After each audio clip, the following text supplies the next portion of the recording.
Your brain is sabotaging you. And you're not even aware of it. You set goals and make promises but keep failing? You're not alone. The reason most of us fail to achieve our goals is much simpler than you think, but it's an invisible mistake. Right now, as you look at this screen, you're not seeing that notebook sitting somewhere, are you? The one you bought on the first day of the new year, pages still pristine, the one you swore this time will be different. Or that list in your phone's notes app titled My 2025 Goals. Going to the gym regularly, writing that book, finding a new job, learning French, paying off debt. Now think, how many of these have you actually achieved? Silence. This is the silence millions of people experience every night when they lay their head on the pillow. The silence of shame, disappointment, and a deep sense of inadequacy. The silence of the question, why can't I do this? Before we continue, please make sure you subscribe to the channel and share in the comments what you felt while watching this video. Your experiences strengthen this community. Now, here's a truth, the problem isn't your willpower. It's not your discipline, intelligence, or not wanting it enough. The problem lies much deeper, in an ancient mechanism in your brain, a software glitch you're mostly unaware of. And this glitch has programmed you to constantly choose today's small pleasures and keep postponing tomorrow's big dreams. But here's the interesting part, you're doing it knowingly. You just don't realize it. Monday morning, 6 a.m. The alarm rings. Just last night, before bed, you promised yourself, tomorrow I'll wake up early and go for a run. This time I'm serious. You even left the phone by the charger, out of reach. You'd have to get up, walk, and turn it off. All the motivation videos said to do it. And now the alarm is ringing. But your body feels so heavy. The bed is so warm. Your mind is brilliant. Just 5 more minutes. I'll start tomorrow. I'm too tired today. What's one day? Your hand reaches for the button. And in that moment, without you even realizing, billions of neurons in your brain decide, no. Not today. Afternoon, 2 p.m. You're at your desk at work. You need to finish that important project. Your boss wants it by tomorrow. But there's a strange pull in front of you, your phone. Just a quick look, you say. I'll scroll social media fast, then get to work. 45 minutes pass. You haven't produced anything. You just swiped. Watched other people's perfect lives. Dopamine flooded your brain. And now guilt hits. Why am I like this, you ask yourself. Why can everyone else succeed but not me? Night, 11:30 p.m. You get into bed. What did you do all day? Really, what? Did you take a single step toward your goals? Did you create anything for your dreams? No. But tomorrow will be different. Tomorrow you'll definitely start. Tomorrow will be the day. Right? The liar in your brain. Here's the real truth I'm going to tell you now, your brain is lying to you. And it does it so well that you live inside the lie, breathe it, and make decisions based on it.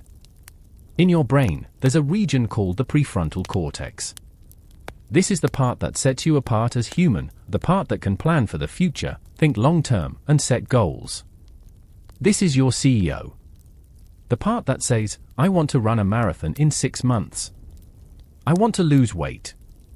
I want to advance in my career. But there's another region in your brain, the limbic system. This one is much older. Much more primitive. It's the center of your emotions, instincts, and instant pleasures. This is the part that says now. I want it right now. Don't give me pain, give me pleasure. And here's the crucial point, these two regions are in constant battle. Every time you make a decision, set a goal, or say this time I'll do it, these two parts step into the ring. And guess who wins? The limbic system. Almost every time. Because the limbic system is faster. Stronger. More dominant. It's the system that kept you alive. Thousands of years ago, it was the one that made you run when you faced a lion in the jungle. The system that said, live now or die. But here's the problem in the modern world: we no longer live in the jungle. There are no more lions. Yet the limbic system is still there, still shouting, still trying to protect you from every pain. Going to the gym? Pain for your brain. Learning something new? A threat to your brain. Taking risks, changing, breaking habits. All of them are perceived as survival threats in the deepest corners of your brain. So you're not failing to reach your goals because you're lazy. Not because you lack willpower. Not because you're inadequate. You're failing because your brain is trying to protect you. Protect you from change. Protect you from risk. Protect you from growth. Ironic, isn't it? The system meant to keep you safe is actually keeping you imprisoned. The dopamine trap. Let me tell you about an experiment. In the 1950s, two scientists named James Olds and Peter Milner conducted a fascinating study with rats. They implanted electrodes in the rats' brains, connected directly to the reward center, the area that releases dopamine. Then they gave the rats a button. Every time they pressed it, a small electric shock would hit their brain, triggering a burst of dopamine. Do you know what happened? The rats wouldn't stop pressing the button.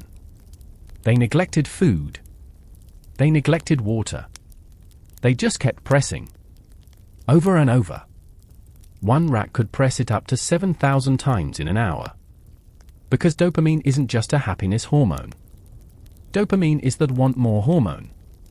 The do this, get a reward hormone. The repeat hormone. Now think, what happens when you pick up your phone? Every notification, dopamine. Every like, dopamine.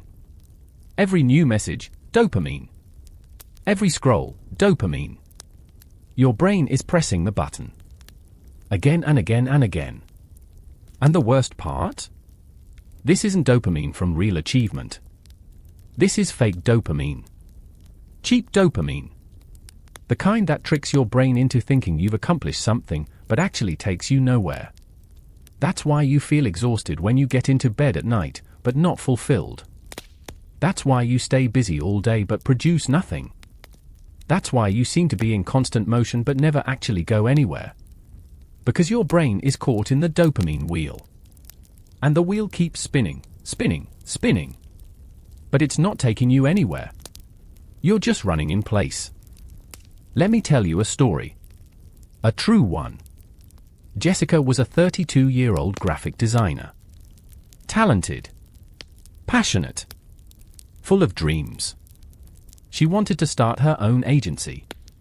To be free, choose her own projects, and unleash her creativity completely. Every New Year's Eve, she wrote her goals in a notebook. This year, I'm launching my company. And she truly believed it. She really wanted it. January came. The first 2 weeks were fueled by motivation. She started drafting a business plan. Sketched logos. Jotted down name ideas. But then something happened. A work project landed.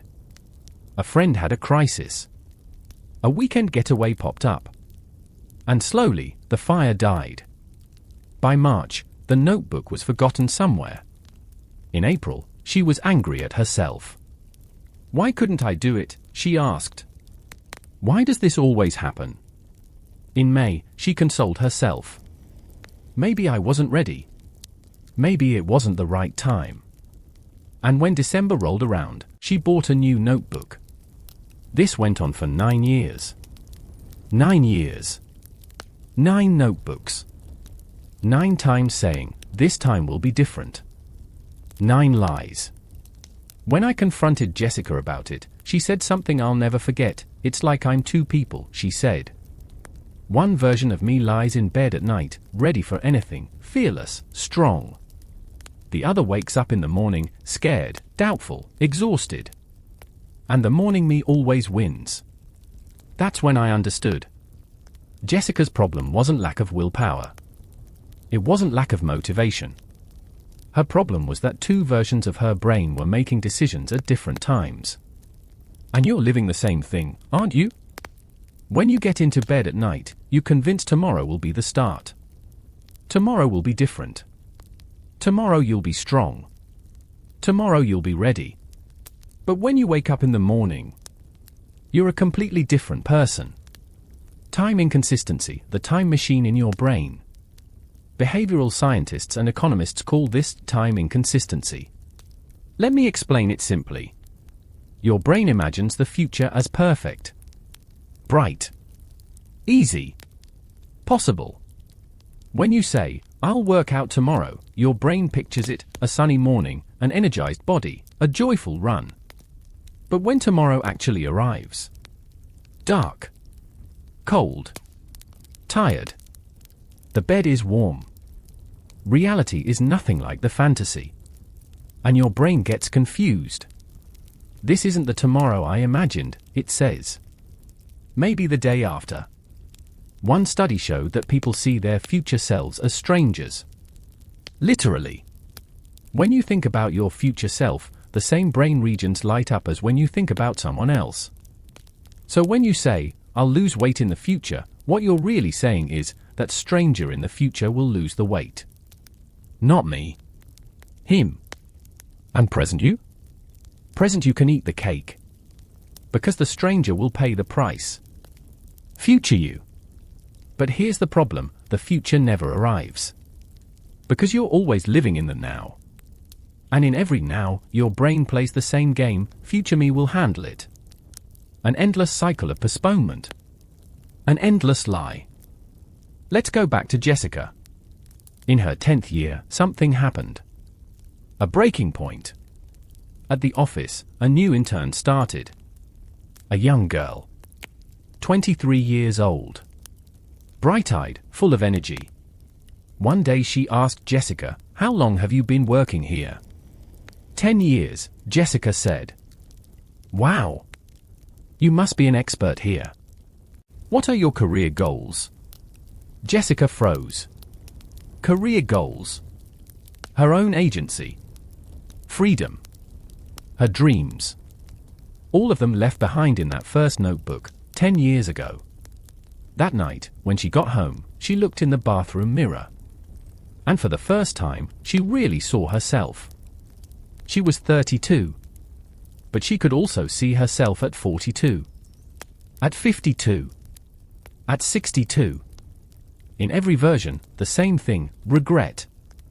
In every version, the same question, why didn't I do it? And that night, Jessica made a decision. But this time, a different one. This time she didn't say, "I'll start tomorrow." This time she said, "I'll start now." But how? That's the critical question, how? Because motivation was no longer enough. Notes weren't enough. Notebooks, goals, daydreaming, none of it was enough anymore. She had to hack her brain. Neural pathways, the highways in your brain. Every habit in your brain is a neural pathway. Think of it like a trail. When you first try to build a new habit, it's like clearing a path through the forest. Hard. Exhausting.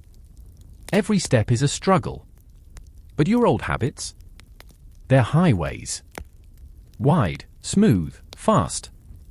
You don't even have to think. Autopilot. That's why you take the same route to work every morning. Drink coffee from the same place. Check your phone at the same time. Because your brain loves saving energy. And the easiest path is the old one.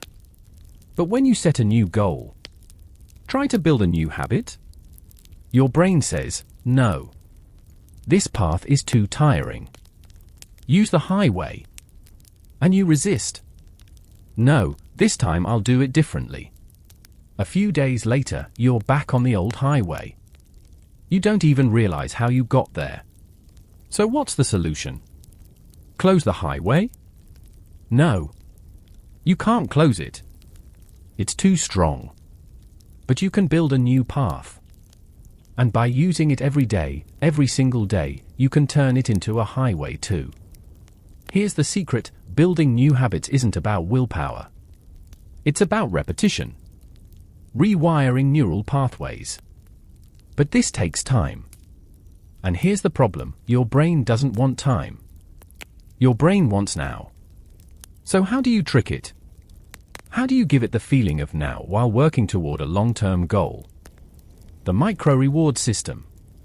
This is what Jessica did. She broke her big dream, starting her own agency, into pieces. Not just small goals. Micro goals. So tiny that failing was nearly impossible. Day 1, she looked at her business plan for just 10 minutes. That's it. Then she rewarded herself a cup of her favorite coffee. Dopamine. Day 2, she wrote down the names of just 5 potential clients. That's all. Then she played her favorite song. Dopamine. Day 3, she sketched one logo draft.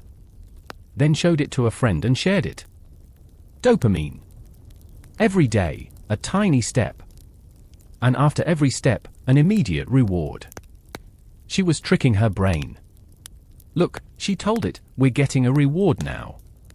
No waiting. And 6 months later, Jessica had her own agency. This wasn't magic. It was neuroscience. Because your brain doesn't care about reality.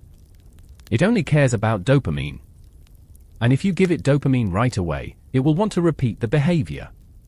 Break big goals into pieces so small that each one feels like a win. Then celebrate every win. Every single moment. Train your brain. Build new highways. Rewrite the neural pathways. But there's one more critical point, and most people don't know this. Identity shift. Who are you? Let me ask you a different question. Who are you? No. I'm not asking for your name. Not your ID number. I'm asking for your real identity. How do you define yourself? I'm lazy. I'm undisciplined. I'm someone who never succeeds. I'm unlucky. Do these sentences define who you are? Here's the truth, your behavior won't change if your identity doesn't change. In James Clear's book Atomic Habits, he talks about a concept, identity-based habits. He says most people set goals like, I want to lose weight. But the ones who succeed say, I am a healthy person. See the difference? One is trying to reach a goal. The other is living an identity. If you see yourself as someone trying to lose weight, every meal is a battle. Every workout is a struggle.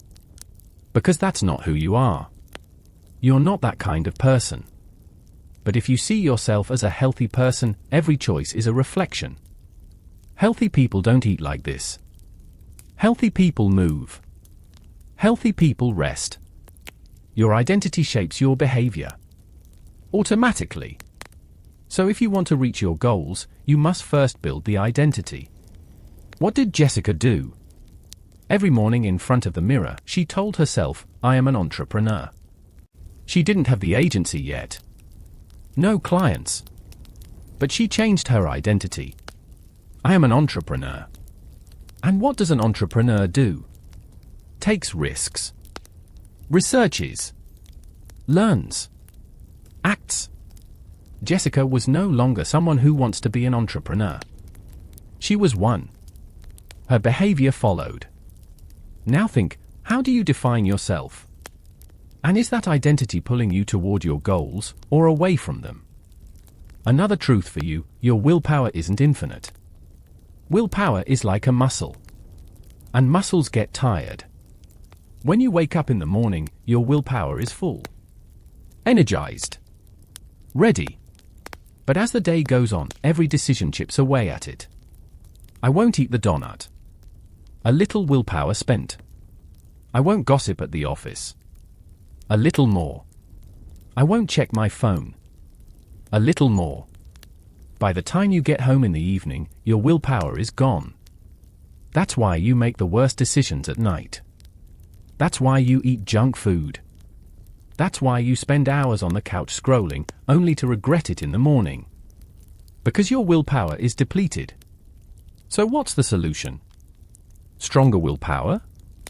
No. The solution is not needing willpower at all. And the only way to do that, change your environment. One study showed that over 40% of your decisions are automatic. Not conscious.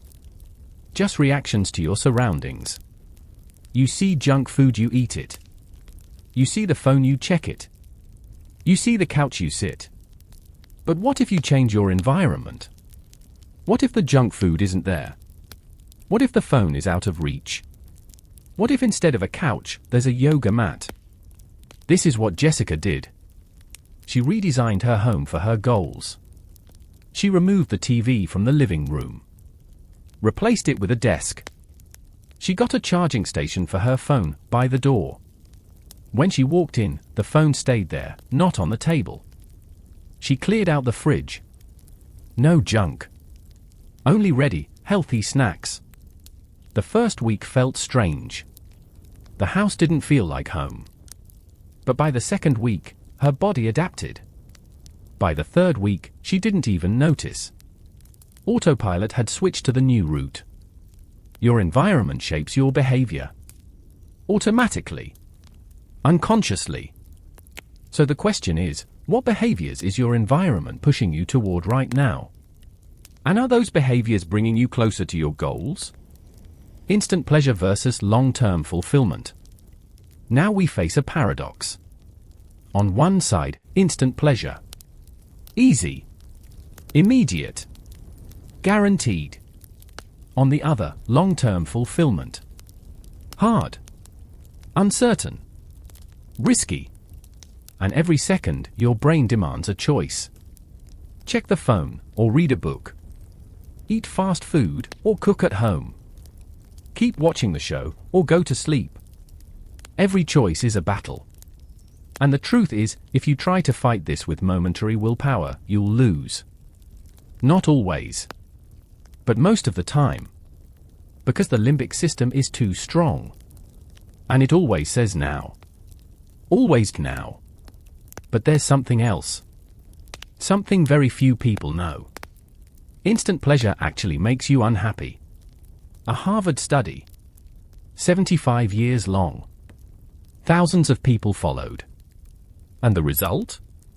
The happiest people weren't the ones chasing the most instant pleasure.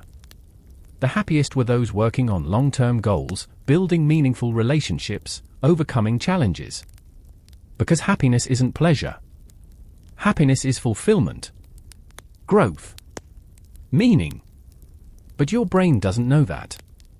Your brain thinks short-term. The limbic system doesn't care about growth. It only cares about survival. Avoiding pain. Chasing pleasure. So to be happy, you have to fight your own brain. Weird, isn't it? The thing that will make you happy is the very thing your brain doesn't want. Let me tell you another story. Michael's story. Michael was 28. A software engineer. He made good money. But he was unhappy. Because his real passion was music. He had a guitar. He had songs. His dream was to release an album. Every evening after work, he promised himself, "Tonight I'll write a song." But when he got home, he was exhausted. First he wanted to rest. Watch TV. Scroll social media a bit. "I'll write later," he said. Later never came. 2 years passed like this. For 2 years, his guitar sat in the corner, gathering dust. One day, a friend asked him, "Michael, do you really want to write songs? Or do you just want to seem like someone who writes songs?"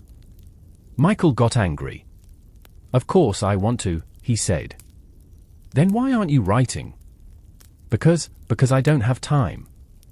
Because I'm tired." Because you're protecting yourself," his friend said. "You're afraid of failing. If you don't write, you can't fail. But if you do, then you take a risk. Then it might be bad. Maybe no one will like it. Maybe you won't even like it." And Michael froze. Because it was true. He didn't actually want to write songs. He was living in the safe fantasy of someone who has to write songs. Because dreaming is safe. Dreaming doesn't hurt. Dreaming doesn't require risk. But real action? Real action is terrifying. And here we are, at the deepest reason we fail to reach our goals. We're not afraid of failure as much as we're afraid of success. Fear of success, the invisible enemy. I know, it sounds strange. Fear of success? Nonsense. I want success. But your subconscious doesn't think that way. Because success means change. Success means stepping into the unknown. Success means more responsibility. If Michael writes his songs, he'll have to share them. If he shares them, people will judge. If they judge, he might be rejected. They might say, "You're not good enough." But worse, what if he succeeds? What if people love it? What if they want more? Then what? Then Michael becomes a musician. His identity changes. His life changes. He might have to quit his job. Adapt to a new lifestyle. Uncertainty. Risk. Fear. That's when the subconscious says, no. Stay safe. Dream. But don't act. And without realizing it, you sabotage yourself. The alarm doesn't go off because the battery died. You can't go to the gym because the car broke down. You can't finish the project because the computer is slow. Excuses. All excuses. But to your subconscious, they're safety mechanisms. Mechanisms that protect you from change. So how do you break this cycle? The anatomy of fear. Step 1. Accept your fear. Yes, you're afraid. Yes, you fear change, success, failure, judgment. That's normal. That's being human. But brave people aren't fearless. Brave people act despite fear. What did Michael do? One day, with trembling hands, he picked up his guitar. And he told himself, right now, I'm going to write a bad song. It's going to be terrible. And that's okay. And he wrote. It was bad. Really bad. But something happened, the world didn't end. No one died. Life went on. The next day, he wrote another song. Still bad. But a little less bad. Day 3, a bit better. Day 10, not bad. Day 20, he liked it. Day 30, he showed it to a friend. Day 60, he posted it on social media. Day 92, he finished the first song of his album. Fear was still there. Every step of the way. But now Michael stood in front of it. He walked through it. Because he understood, fear isn't a wall. Fear is a door. And the only way forward is through it. But there's another truth. One that's rarely talked about. You're not reaching your goals because you're alone. Think about it. What are the people around you doing? Your coworkers eat fast food every lunch. You do too. Your friends drink every weekend and spend half the next day in bed. You do too. Your family spends hours in front of the TV every night. You do too. Because humans are pack animals. We're programmed to be like those around us. Thousands of years ago, if you acted differently from your tribe, you were cast out. And being cast out meant death. That's why your brain constantly asks, am I fitting in? Am I part of the group? And if the group's norm is watching TV, eating fast food, never reading a book, your brain says, fit in. Or be rejected. That's why change is so hard. Because change means being different. Being different means being alone. And no one wants to be alone. But here's the paradox, if you want to grow, you must accept being alone for a while. You must distance yourself from your old environment. You must find a new one. What did Jessica do?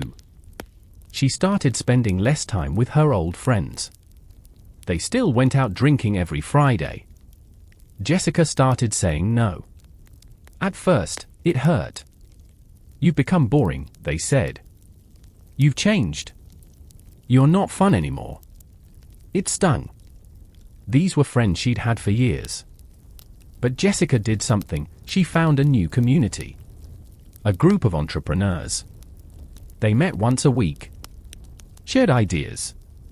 Supported each other. At the first meeting, Jessica felt out of place.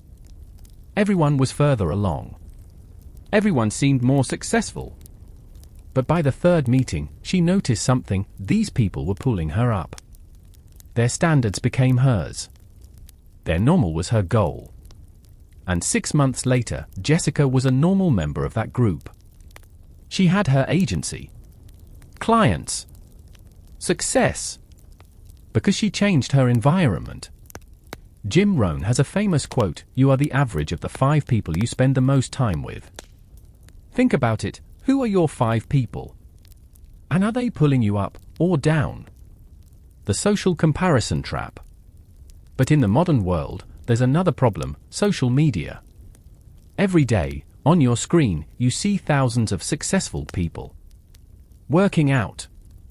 Eating healthy. Traveling. Happy. At least, that's how it looks. Then you look at your own life: a messy apartment. Uneaten meals. Things you can't get done. Goals you haven't achieved. And you feel bad. But here's the truth: those people are just like you. They struggle too. They fail. They fall. They just don't show those parts. Social media is a highlight reel. The best moments. The brightest ones. But you're comparing yourself, the full version. All the ugly, complicated, messy parts. It's not fair. It's not a real comparison.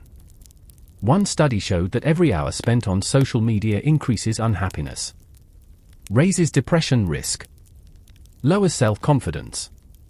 Because you're in constant comparison. And that comparison is always against you. So what's the solution? Quit social media entirely? Maybe. For some of you, that might be necessary. But let's be realistic, most of you won't. Because social media is also a connection tool. A community tool.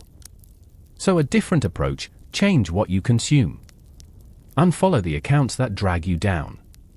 The ones constantly showing perfect lives that make you feel worse. Follow motivating accounts instead.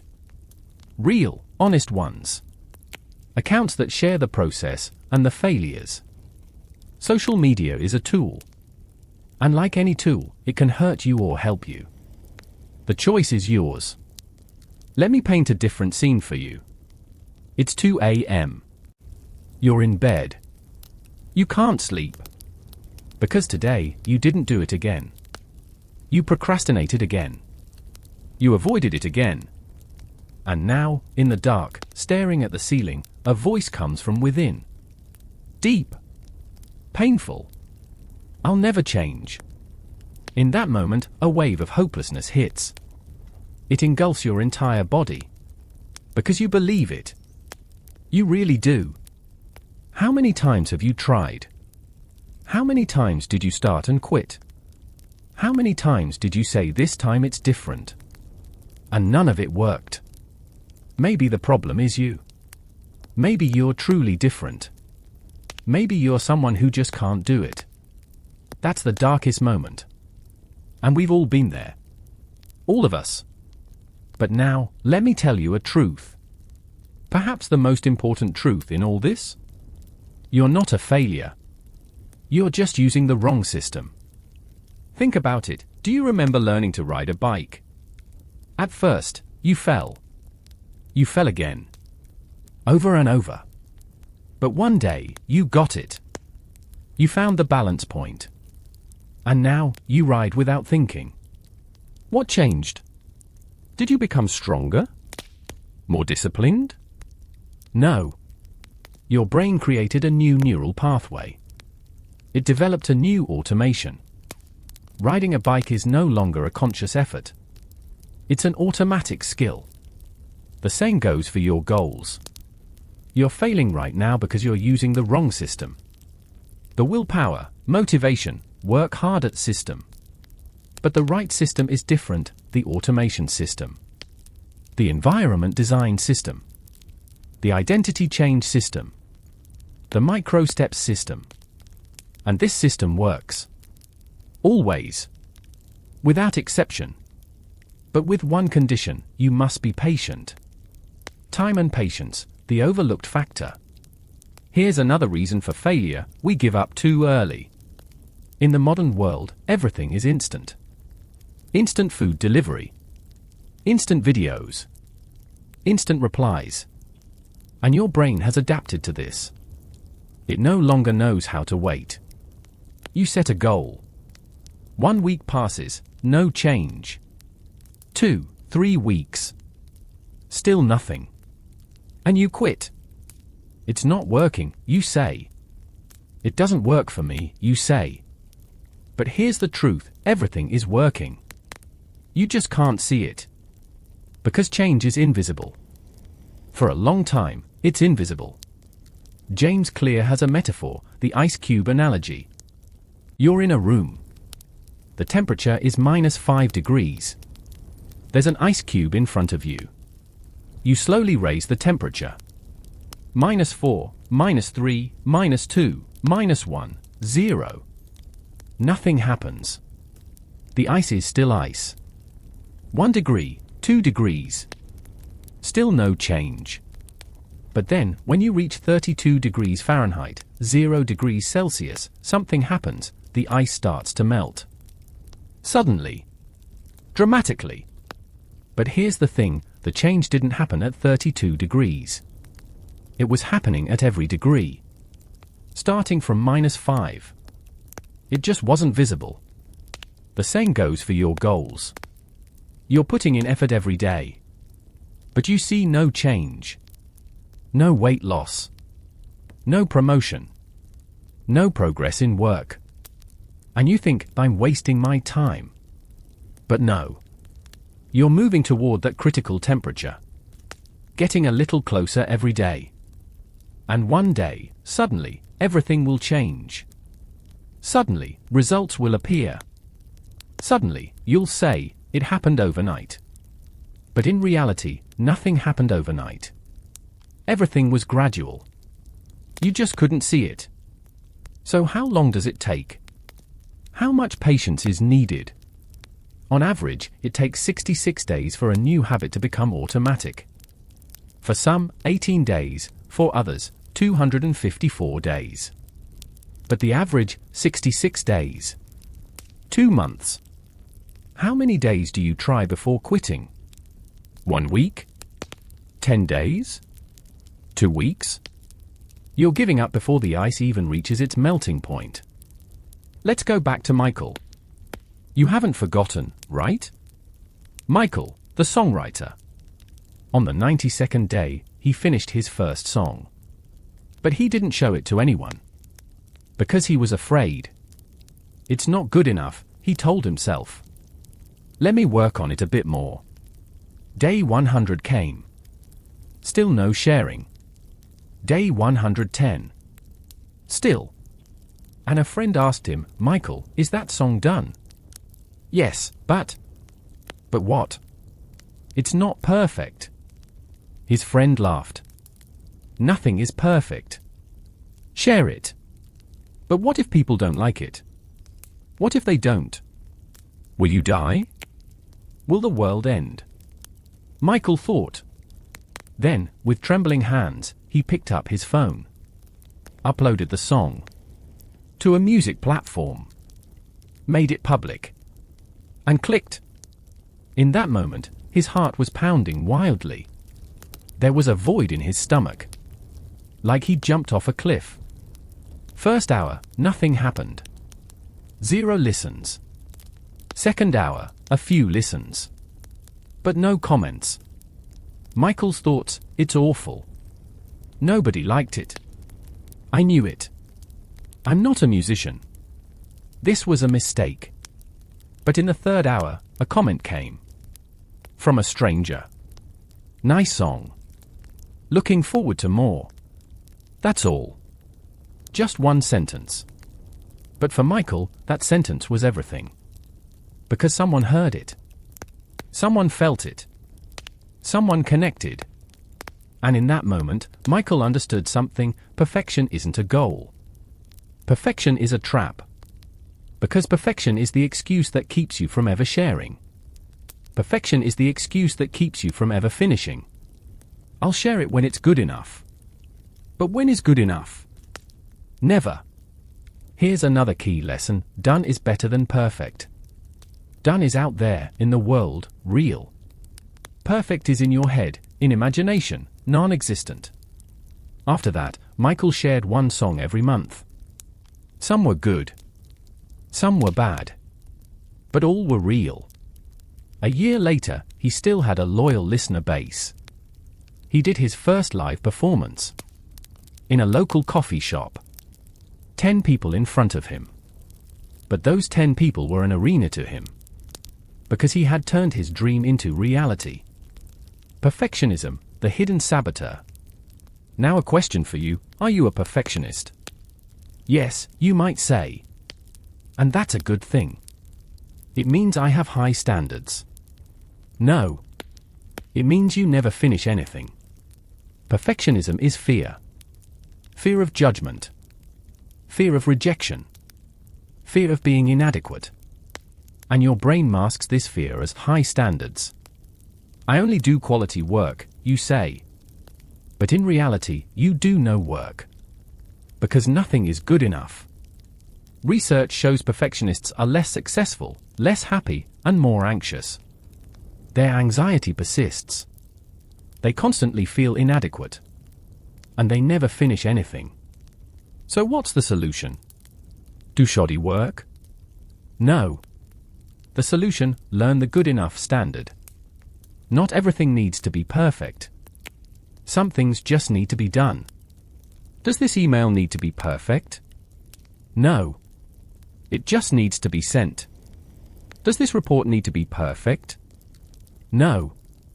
It just needs to be submitted. Does this project need to be perfect? No. It just needs to be started. Perfection is the enemy. Progress is the goal. And to progress, you must let go of perfection. Let's return to Jessica. You remember her, right? Jessica, who started her own agency. 6 months later, things were good. She had clients. She had money. She was free. But then something happened. She lost a major client. A big project. And with it, half her income vanished. Panic. Fear. Doubt. Maybe I can't do this, she thought. Maybe this was a mistake. Maybe I should go back. To her old job. Her old security. Her old prison. One night, she sat crying. She was terrified. The uncertainty was unbearable. But then she remembered something. 10 years ago. That first notebook. That first dream. That first "this time it'll be different." And now, 10 years later, she was living that dream. It wasn't perfect. It wasn't easy. But it was real. And she realized success isn't a straight line. Success is a wave. Sometimes you're on top. Sometimes you're down. But if you stay in the water, the waves will carry you. If you get scared and head to shore, you'll never swim.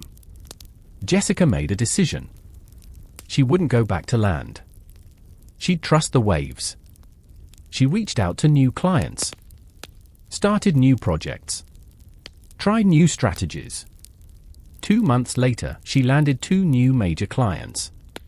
One even bigger than the one she'd lost. Because she kept going. She didn't quit. One of the most important lessons is that to reach your goals, you must never give up. Getting back up every time you fall is crucial. Because you will fall. Absolutely. Everyone does. But here's the difference: some get up. Some stay down. Which one will you be? Resilience, the real strength. Psychologists call this resilience. And resilience isn't something you're born with. It's something you learn. Resilient people see failure differently. For them, failure isn't an end. It's feedback.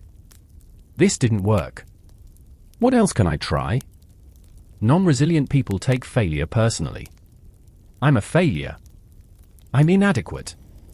I can't do it. Do you see the difference? One is external.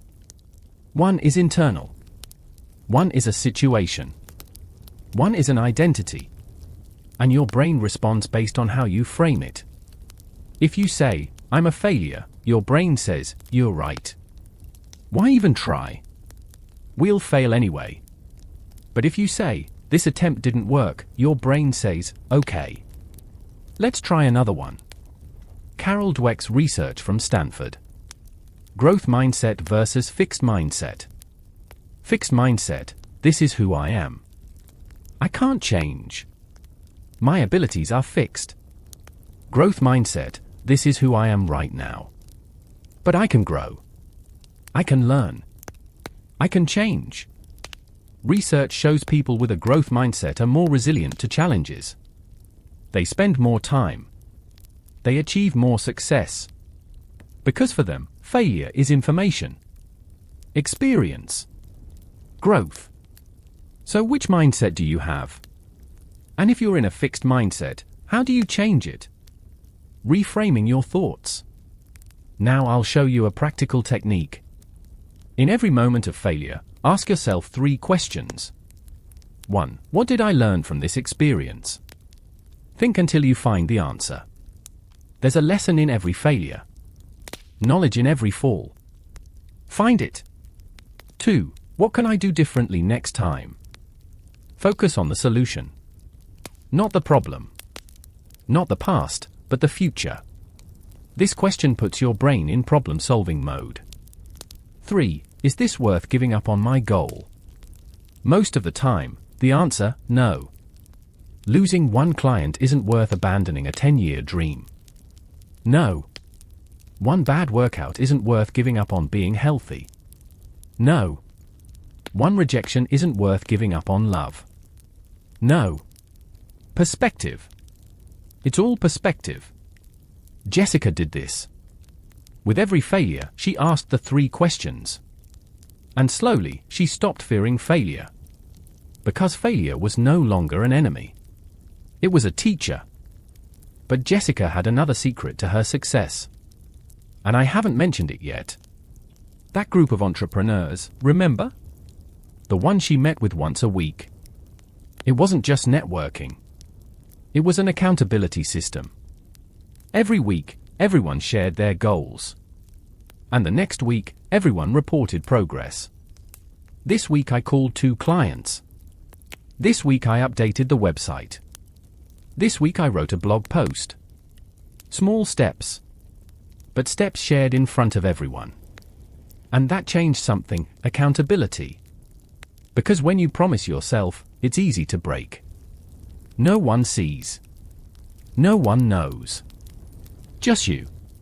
But when you promise others, others are waiting. Others ask. Others will see. And your brain says, I can't let them down. I can't back down in front of them. This is social pressure. And yes, pressure can be bad sometimes.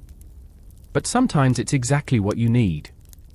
One study showed that people who tell someone their goals are 33% more likely to succeed.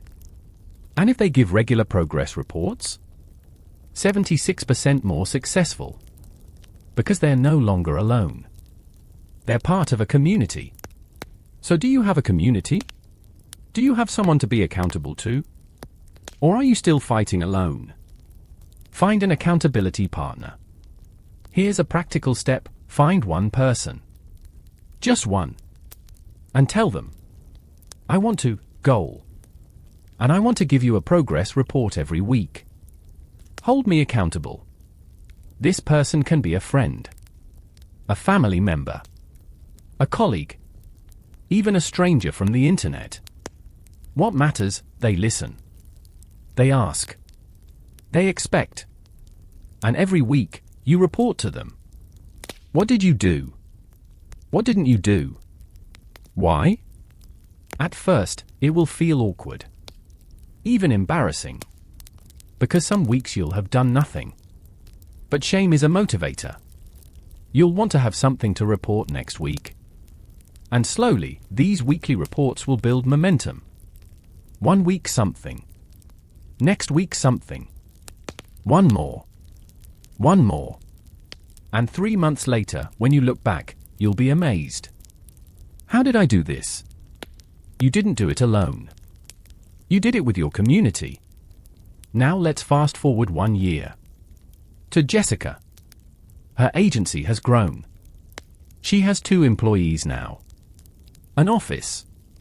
Big clients. But the most important change is elsewhere, in the mirror. One morning, while getting ready in the bathroom, she looks at herself. And notices something. She's no longer someone who wants to be an entrepreneur. She is an entrepreneur. A real one. No more faking it. No more pretending. This is who she is. Her identity has shifted. And in that moment, everything changes.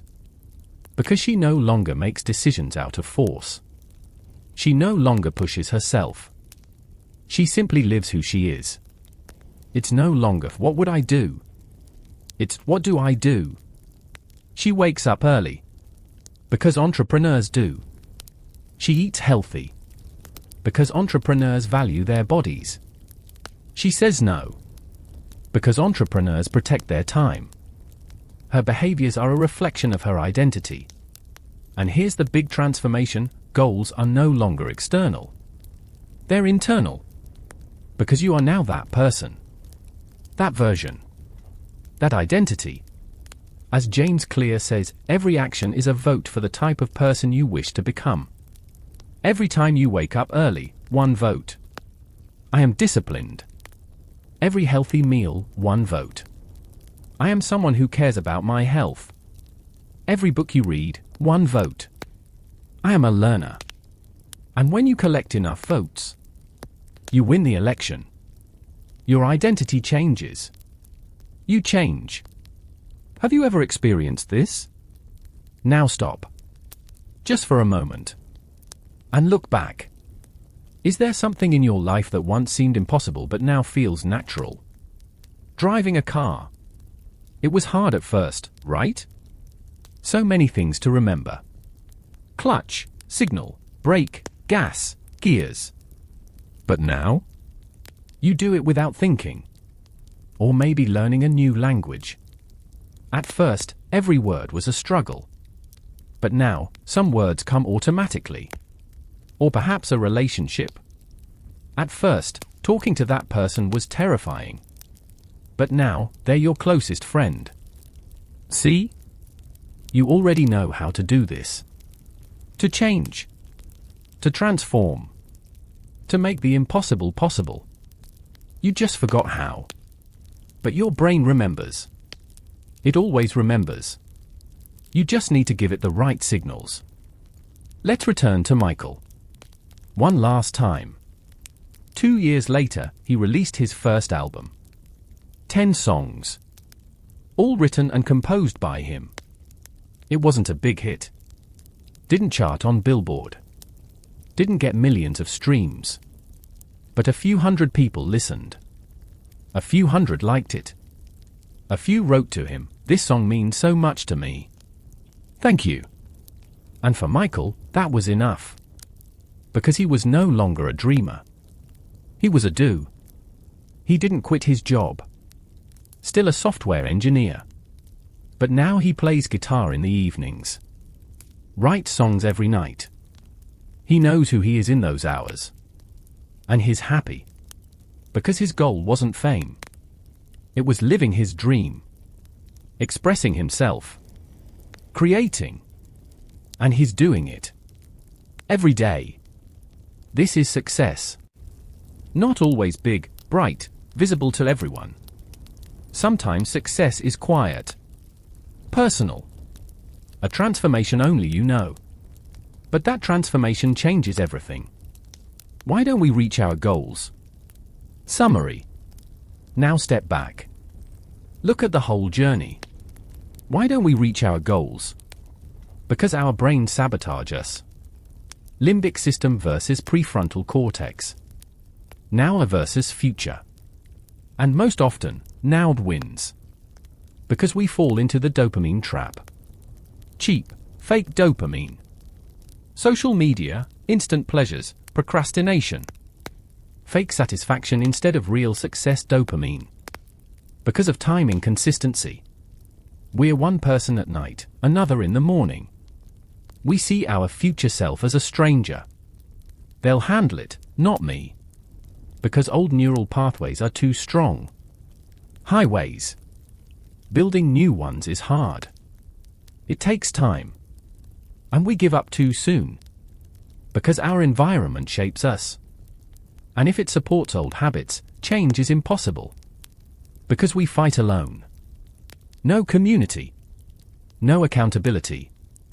No social support. Because we're perfectionists.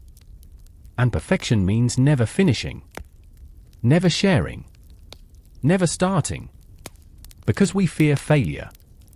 But even more, we fear success. Change. The unknown. Because we're impatient. We quit before the ice cube reaches melting point. We want results now. Because our identity hasn't changed. We try to change behaviors but not who we are. These are the reasons. All of them. And they're all real. But here's the good news, they can all be solved. Here's the system Jessica and Michael used. The one that works. Step 1. Define your identity. I'm not someone who wants to avoid conflict. I am a calm person. Example, I'm not someone trying to lose weight.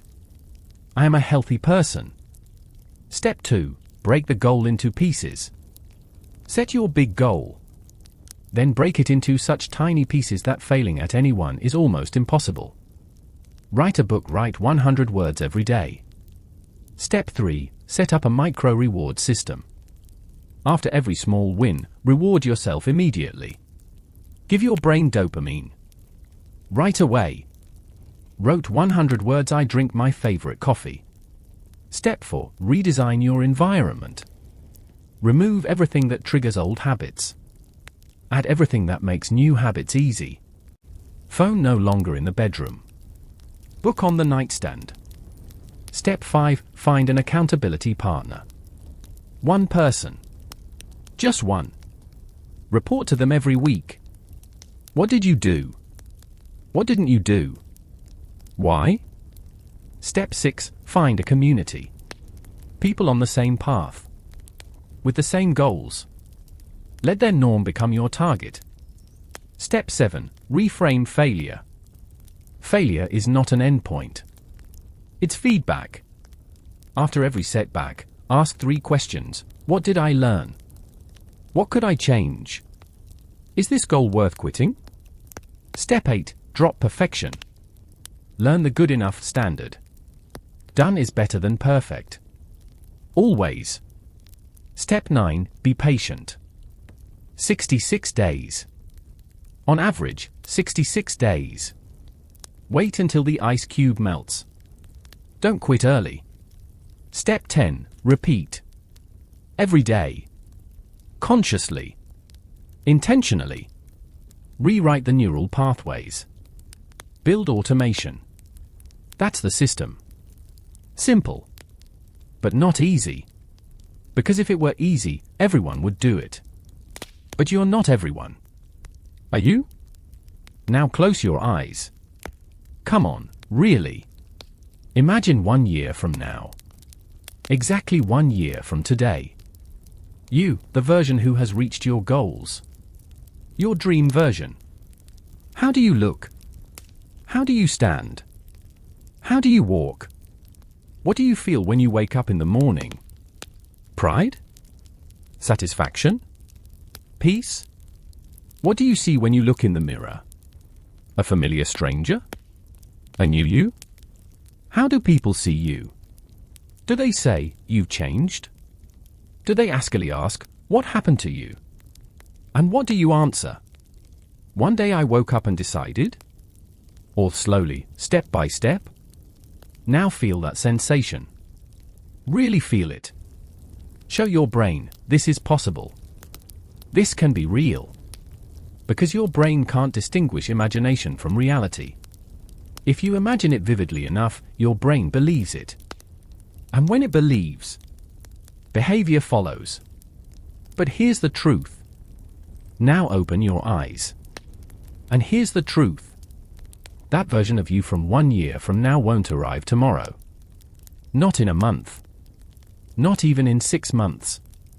That version only arrives one way, by taking a small step every day. Today 100 words. Tomorrow 100 words. The day after 100 words. Today 10 minutes of exercise. Tomorrow 10 minutes. The day after 10 minutes. Today 1 client call. Tomorrow 1 client call. Boring? Yes. Dramatic? No.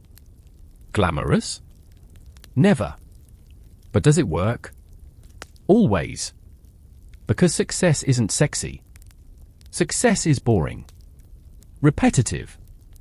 Daily. People think success is a magic moment. That big turning point. That epiphany. That eureka moment. But in reality, success is this: it's 6 a.m., the alarm rings, and you get up. Every day. Even when you don't want to. Success is this: dessert in front of you, but you say no. Every time. Success is this: no one's watching, no one's clapping, but you do it anyway. Because you are now that identity. Now it's decision time. And now, we've arrived here. At the end of this narrative. The end of this journey. But your journey is just beginning. Because now you have to make a choice.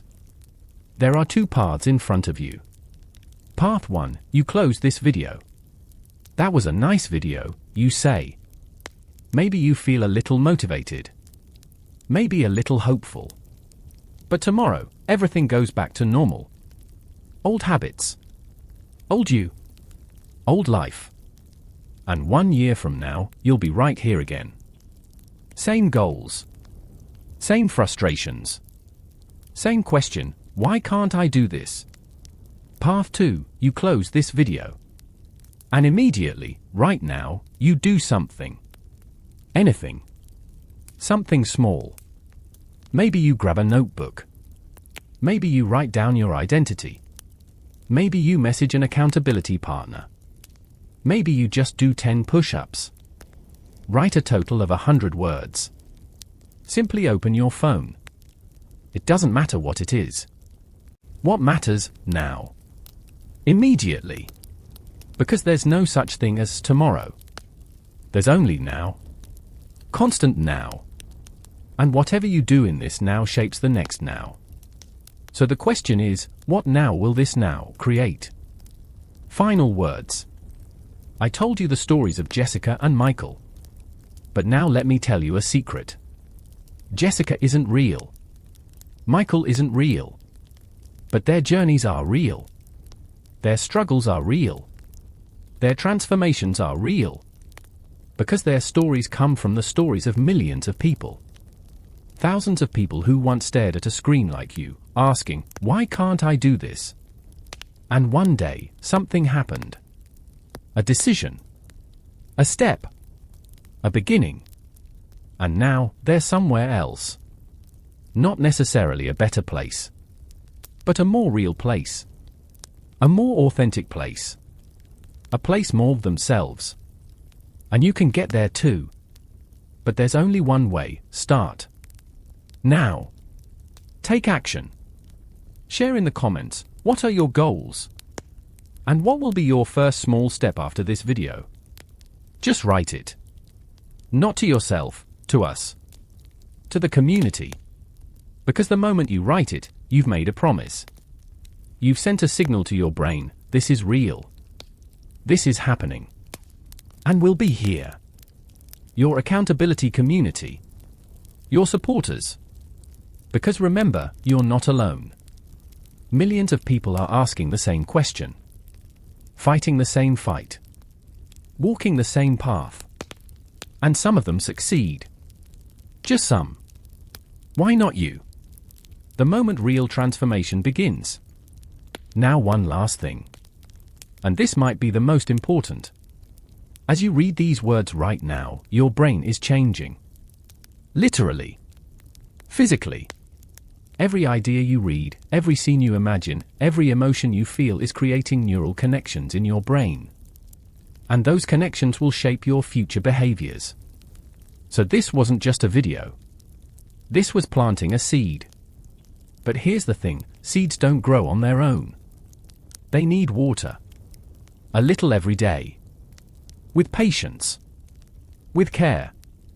And one day, without even noticing, a sprout will appear. Then a leaf. Then a branch. And 1 year from now, when you look back, you'll see a tree. How did I do this, you'll ask? And the answer is simple, you planted a seed. And you watered it. Every day. That's success. That's transformation. That's who you will become. If you start. Now go to the comments and share your first step. Your community is waiting. Your journey is beginning. Never forget, your brain is sabotaging you. But right now, you know it. Knowledge is power. Knowledge is freedom. Knowledge is flow. Come on. It's time to take action.